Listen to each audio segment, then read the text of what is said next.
7300 വോട്ടിന് ഇപ്പോൾ ആര്യാടൻ ഷൗക്കത്ത് ലീഡ് ചെയ്യുകയാണ്. അപ്പോൾ LDFനെ സംബന്ധിച്ച് എന്തുകൊണ്ട് സ്വന്തം തട്ടകങ്ങളിൽ പോലും കാര്യമായ മുന്നേറ്റം ഉണ്ടാക്കാൻ കഴിഞ്ഞില്ല എന്ന ചോദ്യം അവിടെ ഉണ്ട്. 7300 വോട്ടിന് ആര്യാടൻ ഷൗക്കത്ത് ലീഡ് ചെയ്യുന്നു. 10,000-ലധികം വോട്ടുകൾ PV അൻവർ നേടുന്നു. PV അൻവർ വോട്ടുകൾ നേടുന്നതിന്റെ പാറ്റേൺ പരിശോധിച്ച് നോക്കിയാൽ UDFനാണ് പരിക്കുണ്ടാക്കുന്നത്, സ്വരാജ് അല്ല. UDFന് പരിക്കുണ്ടാക്കുന്നത് കാണാം. സ്വരാജ് അദ്ദേഹത്തിന്റെ വോട്ടുകൾ നിലനിർത്തുമ്പോൾ തന്നെ PV അൻവറിലേക്ക് പോയ വോട്ടുകൾ UDFന്റെ ശക്തിയെ കുറയ്ക്കുന്നുണ്ട്.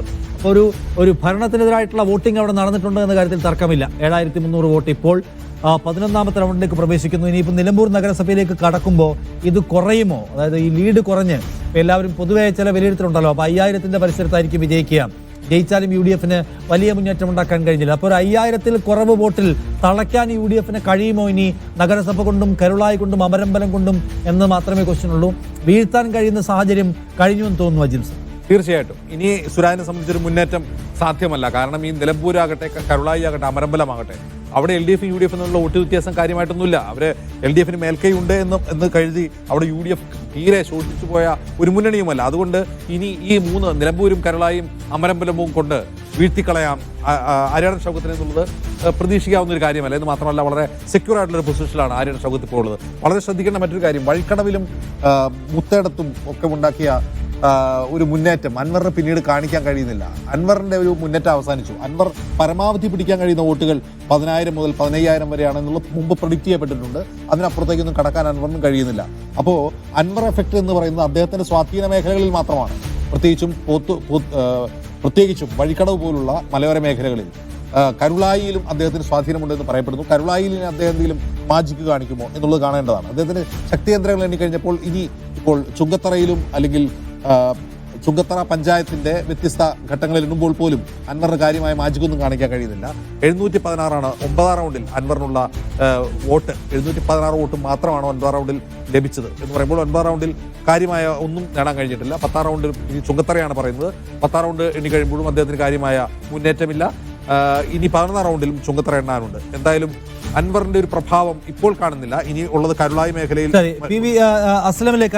അസ്ലം, അപ്പൊ അൻവർ കുറയുന്നു, UDF കൂടുന്നു എന്നാണ് കാണേണ്ടത്.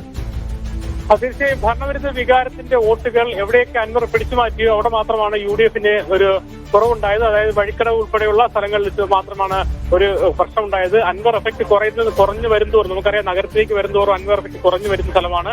അവിടെ UDF ഗെയിൻ ചെയ്തു എന്ന് വേണം ചുങ്കത്തറയിൽ നിന്ന് മനസ്സിലാക്കാൻ. ചുങ്കത്തറയിൽ നിന്നും ഇനി 1.5 റൗണ്ട് കൂടെ വരാനുണ്ട്. അവിടെയാണെങ്കിൽ ഒരു പ്രതീക്ഷ ഭൂരിപക്ഷത്തേക്ക് പോകും. നിലമ്പൂർ മുനിസിപ്പാലിറ്റിയിൽ അൻവർ ശ്രദ്ധിക്കാത്തൊരു സ്ഥലമാണ്. അവിടെ LDF UDF നേരിട്ടുള്ള പോരാട്ടമാണ്. അങ്ങനെയെങ്കിൽ UDF അവിടെ പ്രതീക്ഷിക്കുന്ന 2000 വോട്ടിന്റെ ഭൂരിപക്ഷമാണ്. അതിനപ്പുറത്തേക്ക് പോകാൻ കഴിയുമെന്ന് ചുങ്കത്തറ ചില സൂചനകൾ നൽകുന്നു. അങ്ങനെയാണെങ്കിൽ ഭൂരിപക്ഷം 10,000 കടന്നു പോകാനുള്ള ഒരു സാധ്യത തള്ളിക്കളയാൻ പറ്റുന്നില്ല. അവിടെ നിന്ന് അങ്ങോട്ട് അമരമ്പലവും കടലായും അമരമ്പലവും മാത്രം വെച്ച് എത്രത്തോളം ഭൂരിപക്ഷം കുറയ്ക്കാൻ പറ്റും. 11ാം റൗണ്ടിൽ ഷൗക്കത്ത് 4316, സ്വരാജ് 3887. അതായത് ഒരു തരത്തിലും ഷൗക്കത്ത് കീഴടങ്ങാൻ തയ്യാറില്ല. 4316, 3887 വോട്ടിന്റെ ഭൂരിപക്ഷം എന്ന് പറയുമ്പോൾ ഏതാണ്ട്